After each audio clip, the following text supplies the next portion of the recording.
I think the thing about Mitch, which is, it's very hard, you can't see it, but Mitch is one of the toughest guys you'll ever meet. When I mean tough, he's done kickboxing, he's a big, strong boy. If you walk down the street and you're getting into a fight, you're not fighting Mitchell Johnson. He is dangerous. I've never seen the 12th man come out more in a half an hour period than they did at the end of that Cardiff Test match. Yeah, it was like we needed a drinks break, we needed a change of gloves, I needed a new bat. Well, actually, I only had one bat, but somehow 15 got brought out. Tomorrow morning, if Steve Smith comes out to bat, as a team, do you talk about, sandpaper? Don't you? I reckon Aussies will win 3-1 with a...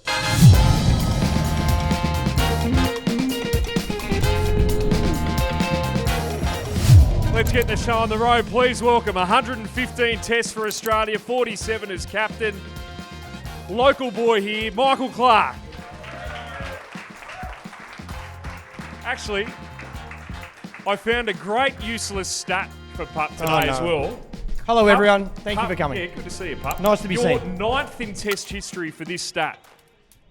Most innings before your first duck, 46. You had 46 innings before your first globe. That means I had a lot of luck. That's ninth in test history. There you go. There's a random one for you. Also, great to be joined by a man, he a cult figure, wasn't he, in his playing days? Still is. 50 tests for England. His first against Australia at the Wacker back in 2006-07. Now, a lot of people will just remember that for Adam Gilchrist teeing off. But in the first innings, caught Bell bowled Panesar for a duck. I'm sure he'll tell us about that. Please welcome Monty Panesar. I forgot about that test match, Mont. Everyone only just remembers you just looking over your head as Gilchrist made 100 off 57 balls. Yeah, thank you for having me, guys. Yeah, them sort of memories I don't like at all, but we'll definitely talk about it. What's your favourite Ashes memory, Monty? Well, it's got to be the Cardiff Test match, right? When I walked up to bat, there was Brad Haddon, as I was marking up my crease, I thought, Brad, you see this arse, you're going to see it till end of play. And he thought, yeah, right, whatever. You know what Brad Haddon's like. And next thing I know, 69 balls later, it was just like, even Michael Clark, he wouldn't have even thought that was the case. No chance did I think you're lasting 10 balls. You and Anderson, of all the two, but I think Ricky tried every single bowler at one stage. Yeah, that was, you reckon that scarred me? My God. Well, you should have had a go. I think I had a go. I didn't bowl much. Punter wouldn't bowl me, but fair enough. I wouldn't bowl me either if I was captain. But yeah, that's one of those days. You work your backside off to get the top order out. You find a way to do that. And then the tail enders. Oh, and even Monty, every ball you thought you'd get him out, but not that day. What I remember about that was the end of the Cardiff first test of the Ashes in 2009. How many times did you have a new injury in that partnership, by the way, Monty, as well? I've never seen the 12th man come out more in a half an hour period than they did at the end of that Cardiff Test match. Yeah, it was like we needed a drinks break, we needed a change of gloves, I needed a new bat. Well, actually, I only had one bat, but somehow 15 got brought out. Yeah, it was like Strauss's bat, Cookie's bat, and I thought, well, these are not my bats, but I'll have a look at it as well. So, yeah, it was deliberate tactic, to delay, waste time and delay it and, try and draw the test match as desperately we wanted that to happen. It's funny, when you're in that situation you're playing, there is steam coming out of your ears. Oh. We hated Monty. And the physio, I think all of us abused the physio for coming out. We'll get him off the field. He was abusing us. When you retire and you look back, you think, honestly, why did we care that much? Like, if the shoe was on the other foot, we would have done exactly the same thing. It was infuriating to watch, but it turned out to be basically decisive in the series because England won the series 2-1, courtesy of the 5th test victory at the Oval. And, Pup, you should have won the first test. Honestly, but I say that now, even thinking about tomorrow, this first test in Perth, no Cummins, no Hazelwood. This is England's greatest opportunity. And to me, in a big series, the first test match is the most important. You set the tone, you show your intent.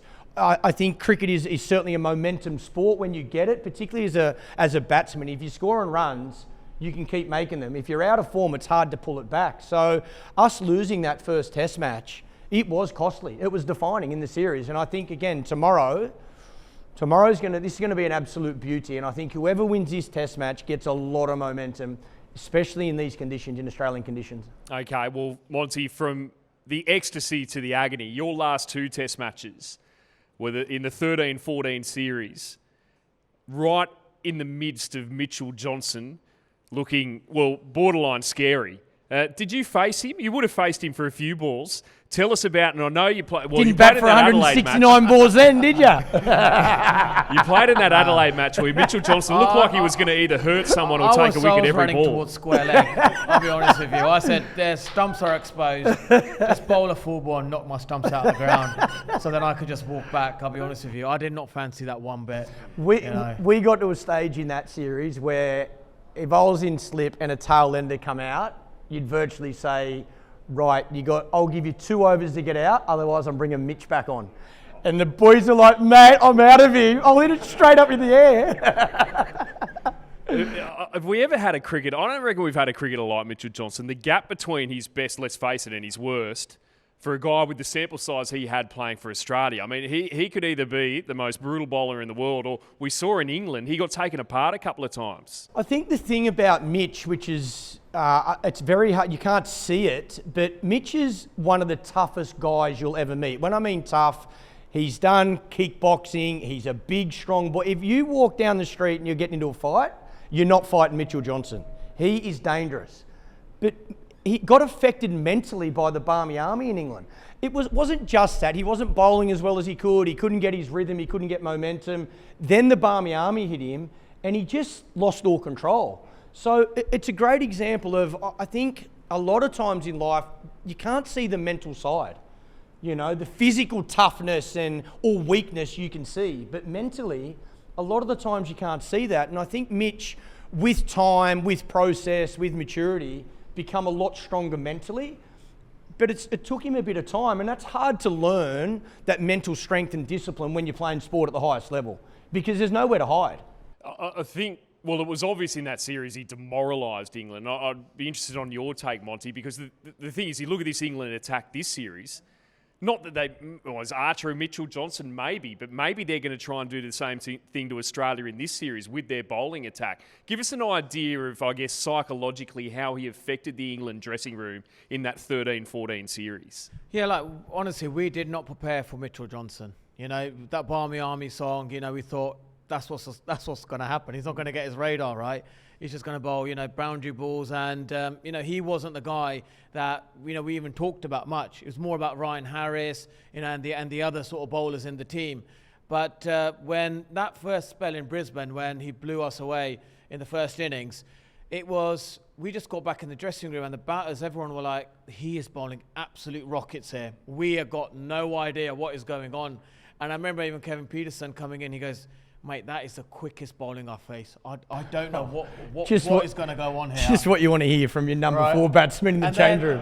And then we got Graham Gooch there and Andy Flower. They're sort of saying, well, let's, you know, replicate it. I'll come, you know, around the wicket with the sidearm. It just wasn't the same thing, you know, when you faced him, and it was just something else. And very lucky for Michael Clarke, you know, he had a great Mitchell Johnson, you know, great bowler, which made him into a great captain as well. I think England, if they're smart, they'll use Mark Wood very similar to how I used Mitchell Johnson in this series, especially if they go 4 quicks. I think the key to Mitch in that series was short spells. He was fully fit before a ball was bowled. He obviously wanted to perform well against England because he's had some tough times there. Mate, he argued with me just about every time he bowled because I pulled him off. Did I just say that out loud? I dragged him off where he wanted to stay on. He wanted to keep bowling. And I was like, Mitch, you've bowled 3 overs. He goes, I got 2 wickets. I said, get off. You're done. You did your job. And it was because we had Ryan Harris, Peter Siddle, Shane Watson, Nathan Lyon. They could bowl overs. But any bowler at any level knows if you've just taken a wicket, you want to stay on. You want to stay on. The last thing you want to do is be taken off. But, well, it worked. What you did worked. That's what he did worked for all of us. And it also, again, I think the key with selecting a bowling attack is exactly that. It's not necessarily your best 4 individual bowlers. It's your best attack. And I think that year for us, we had an amazing attack. Your favourite Ashes moment, Pup? Ask Monty his. It was Cardiff 2009. What is your favourite Ashes moment from your career?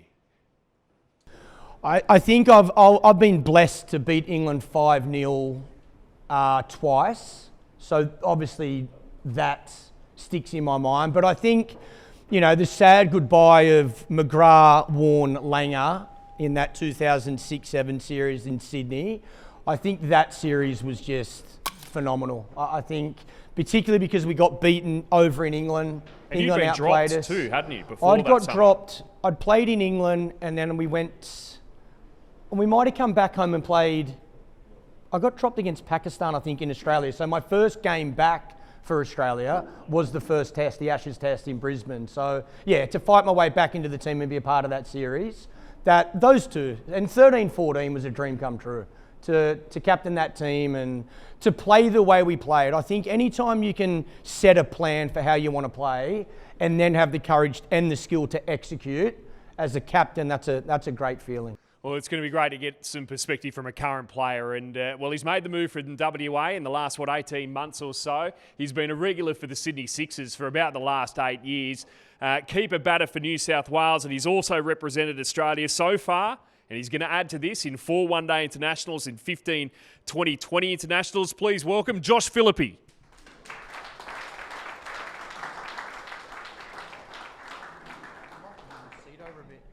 Have a seat, Josh. Have we got some room? It's going to get nice and cramped. But welcome to Beyond 23, Josh. And watching from afar, I mean, you're obviously around the setup. Give us an idea about Brendan Doggett. Playing probably a bit of state cricket against him, and also Jake Weatherald as well. 2 debutants who get their moment in the sun in the toughest cricket cauldron of all tomorrow. Yeah, thanks for having me firstly. It's nice to be here. Yeah, 2 very exciting players. I've been lucky enough to know Weathers for a long time. We actually roomed together in the MPS in 2018, so I know him very well. But yeah, he's just been banging down the door for a long time. He's obviously an opening batter. He started at South Australia and made the move to Tassie and has been making lots of runs. And, you know, it's super exciting to see him get an opportunity. He plays that aggressive brand of cricket that, you know, hopefully he'll take on the big English quick bowlers. So that'll be exciting. And, yeah, Doggy as well. He's, bowls 140, swings the ball. Yeah, super exciting as well. So.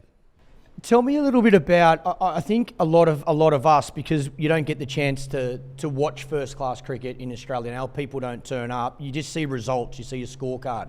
Tell us a little bit about batting conditions in first class cricket over the last few years, because again, I think one of the things that's spoken about is if you're not averaging 50 or 60, you shouldn't get picked for Australia. But from what I've seen, and if you're averaging 40 in first class cricket on these wickets in Australia, you're doing really well.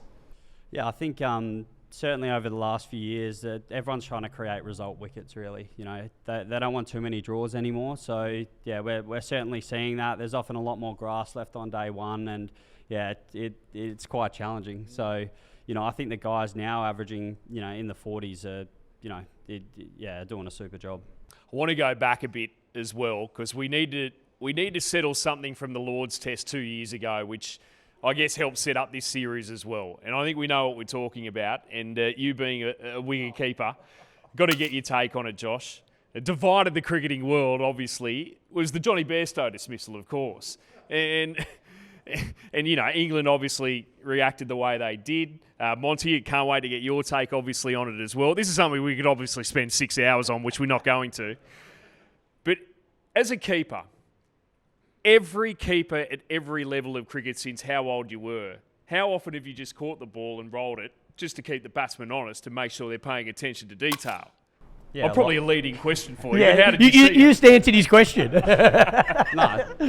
certainly do it a lot. It's just whether you hit the stumps or not. And yeah, I mean, it happened. The ball was deemed in play, and I guess it's fair play. I saw Brad Haddon, in a Sheffield Shield game, do exactly that, miss the keeper end stump, hit the bowler's end stump, and run the non-striker out. Well, there you go. So, but he wasn't aiming for the bowler's end, he just missed, but it was still run out. So when I saw the incident, I was like, isn't that normal? Yeah. And naturally, Monty, in the UK, due to the weirdness of the situation, And the old spirit of cricket argument, don't we love that? The prevailing sort of narrative over there was, well, Pat Cummins should have called him back. That wasn't in the spirit of the game. He should have called him back. How did you see that whole episode, which just lit a fire unlike any other for the rest of that series? Yeah, look, I think absolutely, spot on. Pat Cummins probably should have called him back, but it's Ashes cricket, isn't it? Any given moment, any way of winning, it's, Australia will take it because there's such a competitive nation and they know how much it means to beat the English. And, recently, obviously, I talked about, Steve Smith, which would be interesting to get Michael's, take on. If he's right now the England captain, tomorrow morning, if Steve Smith comes out to bat, as a team, do you talk about, sandpaper? Don't you? Do you know what I mean? He kind of recently said that he watched me on Celebrity Mastermind and I got a couple of questions wrong. But to be honest, the capital of Australia is Washington, right? Yeah. Yeah, exactly. And the capital of Barbados is London, so I don't know what he's talking about. So, he obviously, I don't know, is he rattled by it? Is he playing on his mind? It's Ashes cricket, Do you use it as a psychological edge to keep getting him out? That's something that I think Ben Stokes will have to think about. I think we of all countries cannot talk about sledging. We have, certainly through my career, it was instilled in you from a young age that, call it banter these days because it's politer, but that sledging was real. Like Warney would stop the game for 10 minutes to abuse you. Stuart Law, Darren Lehman, these guys in Sheffield Shield cricket, mate, if you looked at them the wrong... again, Matthew Hayden got out in the game. Our 12th man ran too close to him. Haydos turned around to chase him on the field. I go, mate, get off. He just got out. Like, sledging, it's always been a part of our culture. Look, to me, I've always believed it's not what you say, it's what you do. But if somebody is to have a crack at Smitty tomorrow, I don't think it'll bother him. Like... I'd be saying, did Monty get under your skin more than mentioning Sandpaper Gate? Like, the fact what's the show called? Celebrity Mastermind. The fact that Monty did Celebrity Mastermind, mate, what's wrong with you? Go to the Nets or go and eat pizza before the test match tomorrow. But he's obviously, Smitty loves his crosswords and who knows, he probably watched you on there. But yeah, I don't think we as Australians can ever have a go at anyone if they decide to sledge us. Like, yeah, that's the pot calling the kettle. Look, I think it'd be a good, traitor. If me and him get on Celebrity Traitors, and we're both traitors, and he's going to say, right, let me go to the other group and make it sound like, mate, Monty's not a traitor. He's too dumb. He's too thick. He's stupid. How is he going to be one of them? So I reckon, he'll deviate the guys. And, maybe that's a psychological thing he's doing. He's seeing the funny side of it, but in the heat of the battle, when there's 61,000 fans there, Barmy Army maybe have a song about it, and then there's Joey Root and Harry Brook kind of saying, Jofra Archer just swings one past him, and he goes, mate, we're doing it without sandpaper, It won't. Shots fired. It won't bother Smitty. He. I think with all that stuff as well, especially as you get older, I think a lot of that stuff has zero effect. And the other thing as well, the Australian top six batters, if England go with these four quicks, they're going to have enough to worry about. They'll be focused on that little red ball, not what someone's saying. Tell us a bit about the Steve Smith Josh, having played a bit around him for the Sixers. Yeah, I've been very lucky to play quite a bit with him at the Sixers, and he was pretty instrumental in getting me there in the first place as well from Perth. So, yeah, have a very good relationship with him, and, yeah, very lucky. He's a very giving guy. He always comes back and plays for the Blues as well, and often does really well. As we saw last week, he got back-to-back 50s, and the week before he got 100. So, yeah, he's always sharing his wisdom and his strange quirks, and, yeah, we love having him around. Tell me about how you see all three formats of the game, because I know you want to play all three formats. How do you balance that as a player? Like, my old man's here today, and he talks to me all the time around, he coaches young kids, but he talks about trying to get that balance where you want kids to still see Test cricket as the pinnacle or Shield cricket as the pinnacle, but 2020 cricket is just so real. How do you see that balance? Because it is very different, that gap between training for T20 and training for a Test match. Yeah, I mean, I've just been hitting white balls for the last 8 weeks and came back into Shield cricket and didn't make any runs. So, yeah, look, it's certainly a big challenge. I guess it's an exciting challenge with all the opportunities around. But, I think, there's not too many guys that are good at all three. I think, if you want to be the best at one, I think you've got to, train and focus on one. So, I think that's why you see a lot of guys now go down the T20 and white ball circuit because, obviously the incentives are really good as well. But, it's really hard to try juggle all three. And, I think, now more than ever for young players coming in, with the incentives as well, it's going to be interesting to see which path they go down. At what stage, if you don't get a chance in Test cricket, do you then make that transition to say, rightio, I'm going to go 2020 junket? Like, is it an age? Is it a how close am I to Test cricket? Is it a conversation with selectors? Does that happen in your career, do you think? Yeah, I'm not too sure. Like, I think, I still really enjoy playing 4-day cricket. I feel like, as a keeper batter, I guess it is a very specific role. And, if something was to happen to one or two guys, like, that could be me. Yeah. So, I still have the dream and the aspiration to do that. And, I think, if there is a point in time where that seems, incredibly unrealistic, I might think about it. But while I'm still enjoying playing 4-day cricket, I'm going to keep doing it as long as I can. As we spoke about Mitchell Johnson and England's attack heading into this series, who's the most rapid bowler you faced, do you reckon, Josh? I have faced Jofra in the BBL. He certainly bowls pretty quick and he just sort of meanders in and it's almost that little bit unexpected and hits you pretty hard. So, he's up there. Kagiso Rabada bowls thunderbolts as well. They're probably the two that stand out for me. And I guess, Pup, Josh, at the moment, you've got obviously Alex Carey. Josh Inglis is in and around that side, and Josh is as well. So I don't think it's he's pretty tight, isn't it? As far as just the little rung under Alex Carey is concerned. I just spoke to Josh before we come on stage. The fact that they're still selecting him just as a batsman, even when he's not keeping, I reckon is a great sign. Again, if you can have two strings to your bow and are good enough to be able to do it at the highest level, I think you're not far away. And he's right, especially with a keeper. Mate, a broken finger is... It happens. It's not far away. We saw Josh Inglis do his calf. He's virtually on his way back now. And he's good enough. I think that's the most important factor. I think you've got to be good enough to play at the highest level, even though it might be the right time, right place. But if you're good enough, the selectors are talking about you. So, I don't think he's far at all. What do you reckon about the way this England side plays, Josh? First test at Edgbaston 2 years ago, they declared it 8 for 393 at the end of day one. And by the end of the series, Pat Cummins, we were bowling a lot of short stuff, putting blokes at deep backward square, etc., bowling very defensively at times. What do you make about the way this England side goes about it? Yeah, I think they'll probably tone it down a notch from last time, I reckon. I think they'll still be aggressive, but, it looks like they've, just been playing, I guess, a lot smarter and a lot sort of cleaner cricket, I guess. And, I guess it's just exciting to see them in Australian conditions. I think, the wickets last sort of few summers have had a bit in it for the bowlers. So, I think there's that added challenge and you can't just, try launch them through the line. I think they'll still be super positive and aggressive, but, I think they're ready for this challenge. Brendan McCullum, I'm sure he's just lauded over there in the UK for the impact he's had on this side, Monty, because I don't think we've ever seen England play the way they have under Brendan McCullum.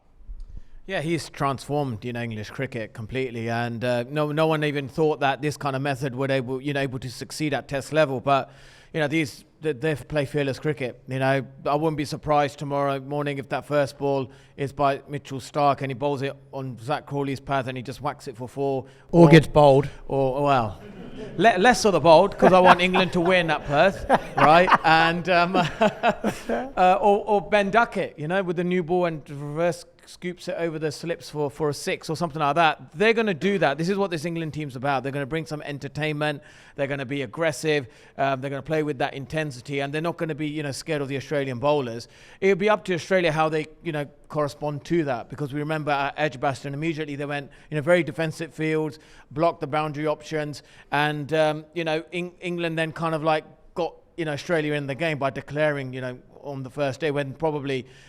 I don't think teams in the past would have done that. So that's going to be the area where England are, when they are on top and Australia got no way out, does Ben Stokes get him back in, or does he think, no, I'm not going to do that because it's in Australia. We've got to get to 400 first innings. That's going to be the key for them. They get 400 first inning scores, I think they've got every chance of winning the Test match. So Perth 1-0 up is a must, because at Brisbane we know what Mitchell Starc is all about. With that pink ball, it's going to be very difficult. So yeah, England need to win this Test match at Perth if they've got any chance of winning the series. I think tactically this series is very important for both captains. I don't think it's been discussed enough. I think tactically Steve Smith's a better captain than Pat Cummins. Pat Cummins might be a better leader, and his bowling no doubt will be missed, but tactically I think Smitty's better on the field. And if it wasn't for Sandpaper Gate, he's probably still Australian captain. Tim Payne probably never captains or plays again, and Paddy's probably still not captain. So I don't think we lose anything there with Smitty taking over the captaincy. I think he will be quite aggressive with his catches. You might still see blokes on the boundary, a deep square leg or a deep point, but I think you'll still see 3 slips, a gully, and then your protectors, where conditions are different in England. But I agree with you. I think we sort of chased the ball a little bit in that last series. They hit a boundary through square leg, we put square leg out. They hit a ball over long off, we put long off back. So I think that will be important for both teams. And the other thing as well, Bazball really, what we've seen so far, has been England's batting. That's the Bazball. I want to see how they go in bowling conditions when they're not so conducive on day 2, day 3, when the wicket has got good pace and bounce, but it's consistent in Australia. And you got Marnus Labuschagne at the crease on 50 or 60, and Steve Smith, who's in terrific form as well. That's when these bowlers will get tested as well. But I think the tactical side for both captains is going to be defining in this series. Just interested, Josh, as a younger fan and, loving watching the Ashes. No doubt you were getting up as a kid watching particularly tours over in the UK. Who was sort of your Ashes villain? We all had them, didn't we? Stuart Broad was the villain for about 15 years there, pup, your mate. Especially when he nicked it to me and didn't get off the field. But I didn't mind Broady. Yeah. I probably had more beef with Jimmy Anderson than Broady. But well, anyway. You made that clear. Anyway. I don't know. I haven't thought about that too much, to be honest. I guess I actually played a tour game against England before the Ashes, I reckon 2017-18, and playing against Jimmy and Stuart Broad, and they had a few choice words for me as a 20-year-old kid who probably shouldn't have been there. So yeah, after that they probably went up the list. Yeah, and Ollie Robinson's been back playing a bit of grade cricket in Sydney, hasn't actually, he? He made himself what club's a bit he playing of a villain for us. Sydney Uni. What about you as a youngster? Who was the Australian you looked at, Monty, and was like, I just can't copy? Yeah, look, I'll say watching growing up probably be Murph Hughes. Everyone he was the guy who, was brilliant in terms of creating the pantomime villain, kind of thing about him. And then during the playing times, I think Mitchell Johnson, we just did not have any answer to him, honestly. Did not have a clue how do we deal with him, how do we play? We just could not figure it out. And, even today we talk about it. And obviously a lot of English bowlers loved the moment when Matthew Hayden retired, because they thought, finally, we don't have this big aggressive opener who will bully us. And he was a phenomenal batsman, honestly, Matthew Hayden. And again, these some great Australian players at the time. And that's the one thing I think growing up and playing against the Australian team, there were these aggressive, in-your-face kind of cricketers. And now I feel like this Australian team is a bit nice.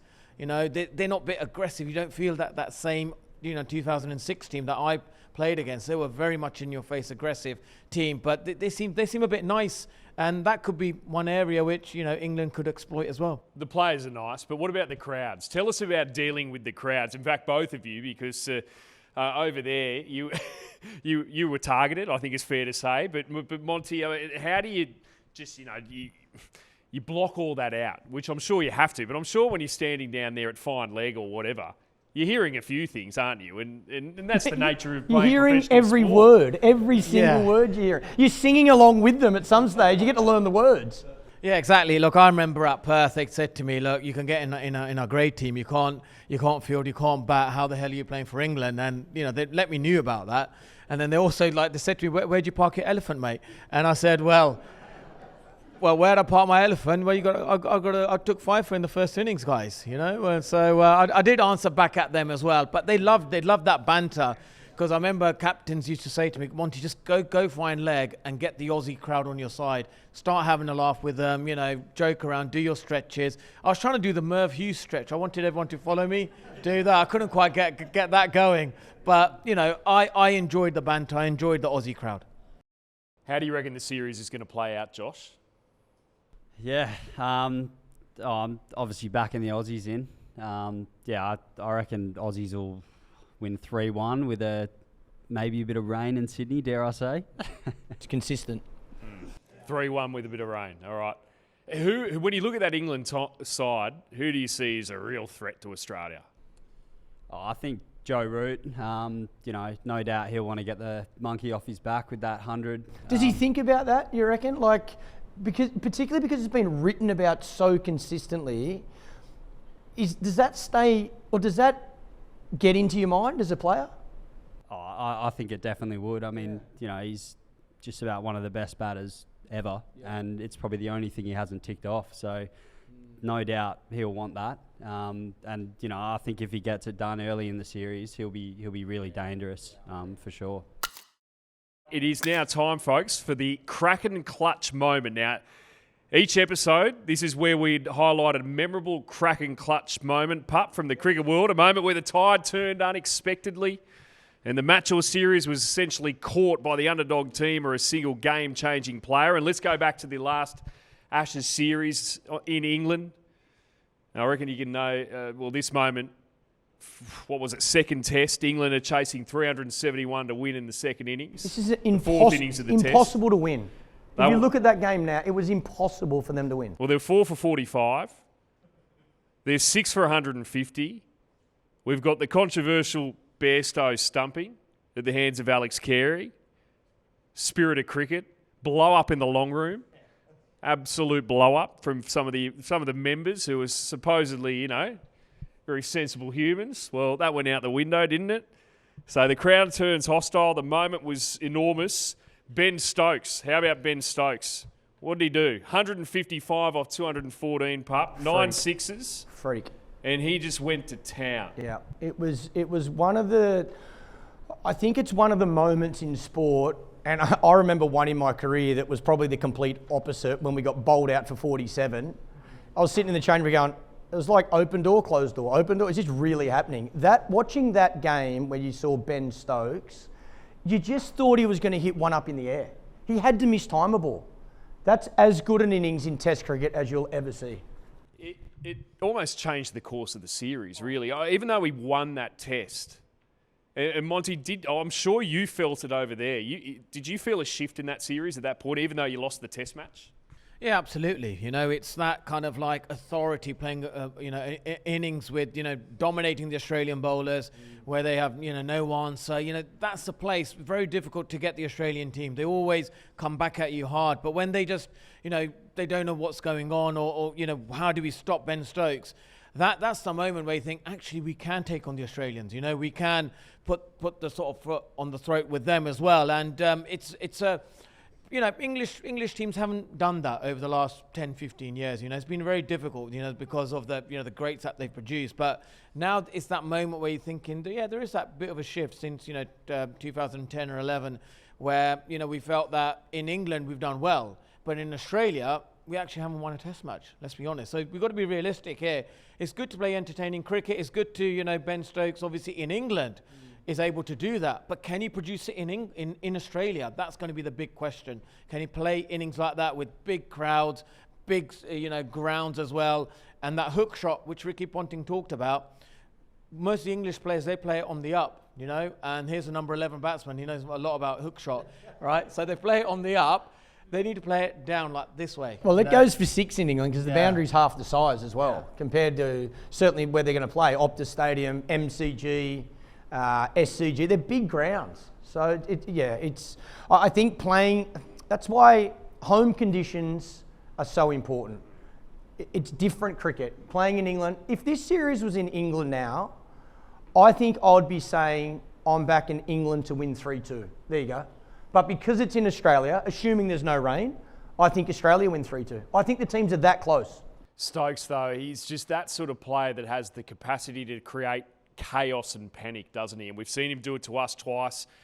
Almost those two knocks, it almost reminded me of when South Africa chased 430 plus against us. It looked like we had no answer. I know you don't want me to bring that up, Pup. But Headingley 2019, which we should have won, we blew it. Yeah. But it looked like however he flayed his bat, we had no answer. Yeah, very rarely do you see an Australian team not be able to stop someone. And that's individual brilliance. You know, we talk about Ian Botham when he played. You talk about Viv Richards, the way he played, the way he scored his runs. I think that's Ben Stokes is that X-factor player who has now turned into a leader, a captain. So, you know, I think Stokesy with the ball, though, in Australian conditions might be more dangerous against this Australian team than with the bat. I think yes, if he needs to make runs, he can do that. But I think his bowling, if he stays fit, I think his bowling's very important in these conditions. Monty, if Ben Stokes leads England to Ashes glory, and just a reminder, England haven't even won a test match. So we're talking about England winning the series. They haven't won a test match here for 14 years. Yeah. If he's able to lead England to Ashes glory in Australia, where does that put him in the Ashes pantheon? Yeah, it's right up there with, you know, Lordy and Botham, what he's achieved, because he's been, I think, the impact that he's had, you know, he's taken over 148 wickets in Ashes series, and, you know, Stuart Broad is up there as well. But I think it'll be Ben Stokes. You know, Ben Stokes will be the biggest achievement, you know, in English cricket for him, and he wants it so badly as well. And the key for him to do well here is that he cannot be the best bowler. If he's the best bowler in Australia, then we're in big trouble. You know, we're in big trouble. We need the fast bowlers to stand up, and we need the fast bowlers to stand up at Perth as well. You know, that's the golden opportunity. You know, how lucky are this English team right now? They've got no Pat Cummins, no Josh Hazlewood, the uncertain top order as well. You know, with Australia, normally we have we know, but they're top six and it's really solid. And this is Ben Stokes and his fast bowlers. That's their moment right now to say 1-0 at Perth, going to Brisbane, and let's hope that's the case. Because normally test matches, our first test matches is at the Gabba, and we're 1-0 down, and then sort of the tour starts. So yeah, this is that moment. I think Ben Stokes, he knows this is his moment, and if he can grab it, I wish he does. It'll be unbelievable for him. It's the great thing, Pup, about this contest. I mean, what is at stake? Legacies are at stake. Yeah. Careers are at stake. Yeah. You know, I mean, you went through the... I retired after losing an Ashes series. After winning Ashes series, I'm sure it's the highest of highs, but take us through like the lows as well, because it's part of sport. Yeah, well, again, I think 2015, I thought we had a team that was good enough to win that series over there. Unfortunately, we got beaten, and, you know, that wasn't the only reason I retired, but that was a big part of it. We lost the series and I was captain, I was accountable. We should have performed better. It was the right time, I thought, as well, for a new captain to take over. It does. You see so many players, virtually World Cups and Ashes series is when people walk away from the game. So I will not be surprised if both teams lose players after this series. Australians, it's a no-brainer. Some of them have to go. Well, hopefully not all in one go. Not like 06-07. Well, that's the thing I talk about. You know, that was devastating. Losing Warren, McGrath, Langer, it took us 10 years to get back to the top. So, yeah, look, I think it'll be Uzi's last series. I think his time's done. I don't think Uzi thinks that, though. Well, I think you don't want to think that as a player as well. As soon as you see the finish line, you're better off getting out then. If you've thought that hard about it, you're better off walking away straight away. It's too tough a game at the highest level to be off by a centimetre. So that's smart. I liked it. That was his mindset. We're just going to see if I'm making runs, I'll keep playing. But I don't know. I think it could be the perfect time if Uzi does make runs and plays all 5 Test matches and Australia does win. I think it's the fairy tale that not many players get. All right. Well, we're going to get plenty of predictions from Monty and Pup in the last half of our Beyond 23 podcast tonight. Just by the way, Kraken, we had our Kraken clutch moment. Kraken are Beyond 23's crypto partner through the Ashes and the place we trust for crypto. They're doing something ridiculously easy right now for Aussies. You can sign up at kraken.com/Beyond23 and verify your account. Deposit $200 Australian, trade $200 Australian. Do that and Kraken will drop $50 Australian straight into your account. No catch, no maybe you win nonsense, just $50 guaranteed. You've got until January 21.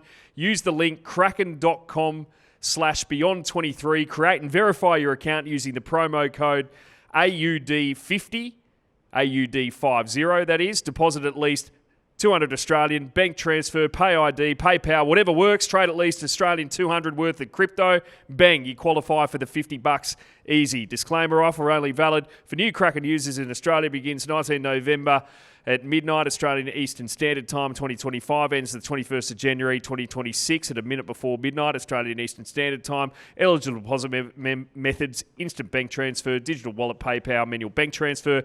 Limit 1 reward per user. Reward of $50 Australian will be credited within 14 days after the promotion ends. Geographic restrictions apply. Terms apply. This is not investment advice. Crypto trading involves risk of loss. Offer sponsored by Paywood Inc. View legal disclosures at kraken.com/legal/disclosures. Broke some crypto. What a read. That is unbelievable. Give him some crypto. Can I have a beer? Marnus, good to see you, buddy. How you travelling? Good, pup. How are you? I'm doing well, mate. Congratulations, firstly, mate, on being selected back in the Australian team. Very much deserved. And I got to say, I love seeing you batting in that number 3 position where you belong.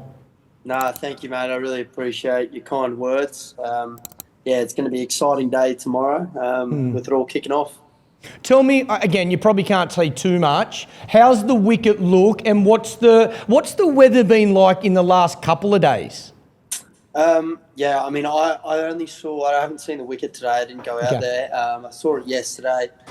And speaking of the groundsman, we played a game here against the Wacker about a week ago now, or maybe a few days ago. And he's saying the preparation is probably similar to that. Obviously, Optus and the Wacker are a little bit different in their in the way they play, just because how long the wicket at the Wacker's been in there for. The soil and the grass is probably...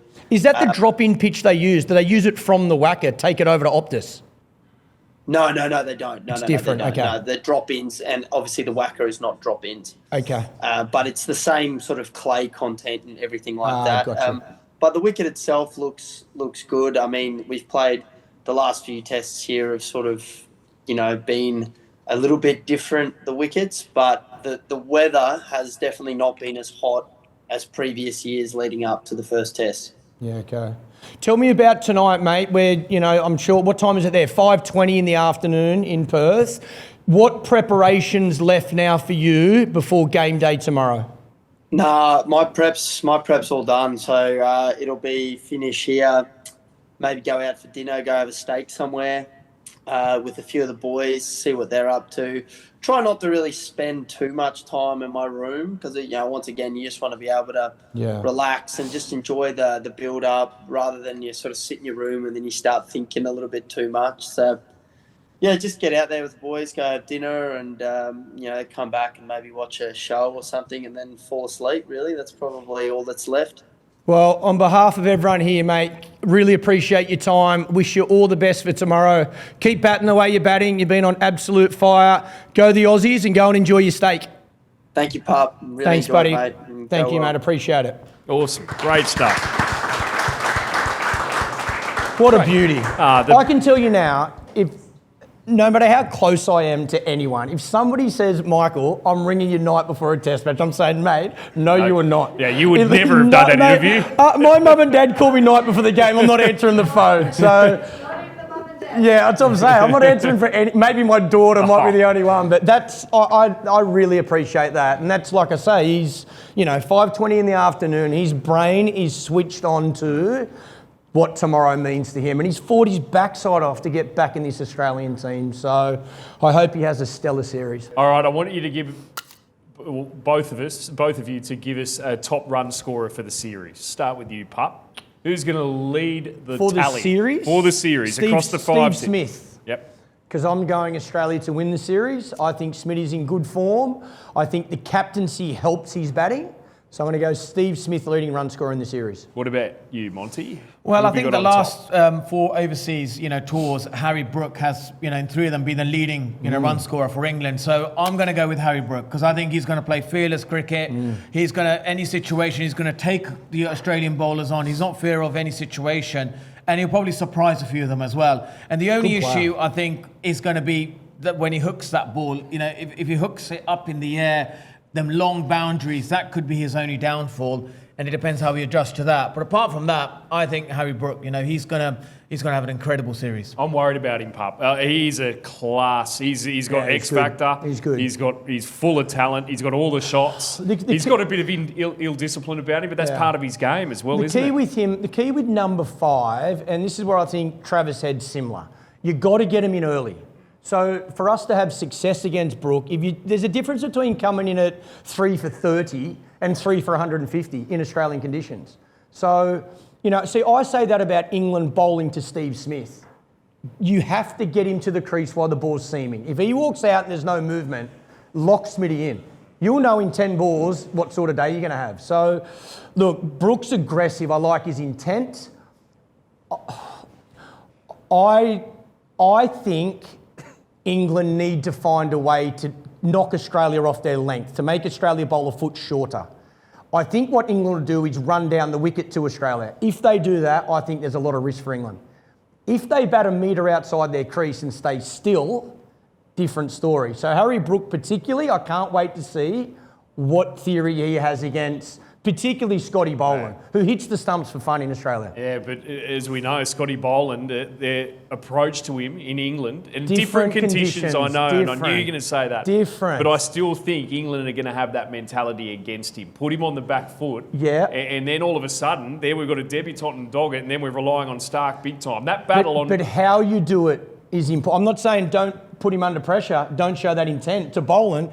100% I'll be doing that. But how you do it is different here to how you do it in England. It's a key match-up in the series, in this first test, really, isn't it? How England approaches Boland in particular. Yeah, absolutely, because I think, he's a guy who's done very, very well, under, a solid Australian experience, bowling lineup. Now, there's no Pat Cummins, no Josh Hazlewood. It's like, well, come on then, Scotty, let's see how good you are now.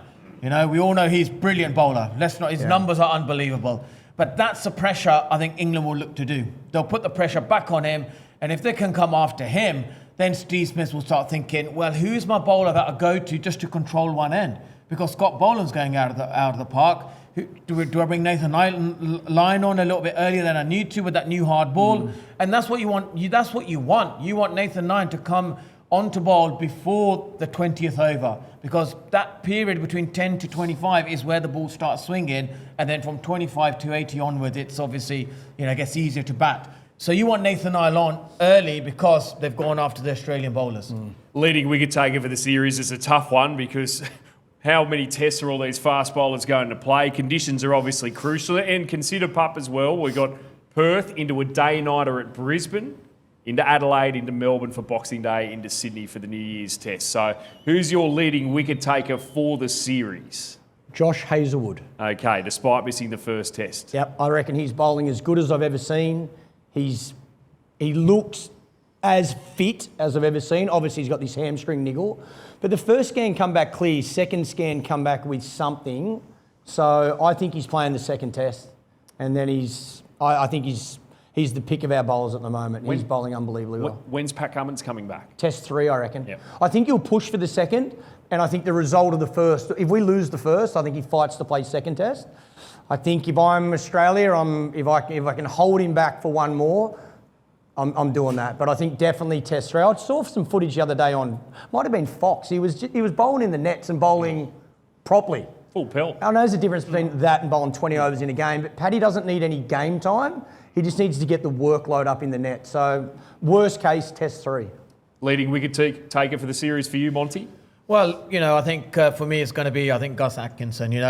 Since July he's coming back from injury, but he's got all the credentials, to see movement that's required. Probably at Brisbane, I think hit the deck really hard in Perth and get that pace and bounce off the pitch, which he's got. And then on the slow, low surfaces, he can bowl wicket to wicket as well, which probably be required at Adelaide. So he's got all the skill sets. He's got the pace. He's got the bounce as well. But also he can bat. So Has he got a Test 100? Yeah, he's got a Test 100 at Lords. So, you know, I'm sure at some stage, you know, he'll bat really well. And when you're a bowler who can bat well, you're able to work out the lengths that you should bowl and you shouldn't bowl as well. So I think, in my opinion, I think Gus Atkinson, he'll be the leading wicket taker for England. Moment of truth. Series result as far as out of the 5 tests, how's it land at the end of the SCG? If there's no rain, 3-2 Australia. Okay. If there's rain, 3-1 Australia. Always rains in the Sydney Test for whatever Normally reason. for the first day and a half. Didn't last this year, actually. Yeah. We got a result Yeah. against India. Now 3-2. 3-2 Australia. Yep. Okay, Pup says. What about yourself, Monty? Well, I'm saying Perth, England win, so they're 1-0 up. That's 1. Right. At Brisbane, I think Australia will win that day-nighter. He's still on 1. Right, so it's 1-1. And Adelaide, I think this is where Australia win again. That's 1. So it's 2-1, right? So we're half-time in a football match, Arsenal versus Man City.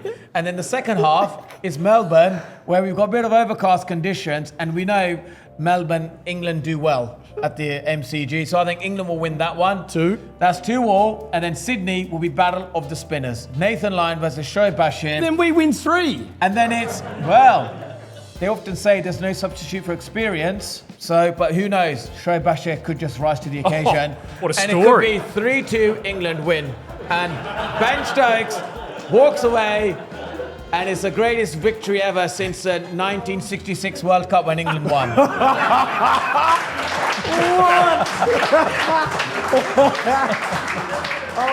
And that movie's out Boxing Yeah. Day. You catch it on Netflix.